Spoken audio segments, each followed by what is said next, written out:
The issue about electric vehicles is really about the cost of batteries. And if you look at over the last decade, R&D in materials that goes into the batteries has brought down the cost of the batteries by a factor of 5 to 6, which no one had predicted 10 years ago. I was in the Department of Energy, we were investing, we were hoping, and it happened faster than we thought. If you look at now, it's about $150 to $200 a kilowatt hour of a battery. In the next 5 to 7 years, we anticipate, based on the innovations that are going on, again in the materials and the packaging and all that, it'll come down to $100 a kilowatt hour.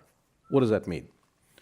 At $100 a kilowatt hour, in the next 5 to 7 years, the electric vehicles will reach cost and range parity with gasoline cars without subsidies.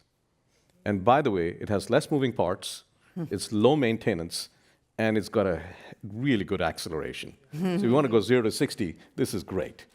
And so if you put all that together and you look for consumer attractiveness to this, I mean, this is amazing. Why wouldn't you do that, right? So right now, and this is about, we're talking about the United States, most of the EV adoption is going on in China. And India is planning to do the same because they are importers of oil. This is national security. And so if you look at the EV adoption, I think we're going to see, we're in this early stage of this S-curve, and this is going to go steep like this. The challenge, and this comes back to the grid, is can we, if you have, we have California with about 5% penetration of EVs. At 50% penetration of EVs, it'll be like going to the airport and trying to look for a charging place for your phone. And that's what we don't want to get into. It could introduce volatility on the demand side of the grid.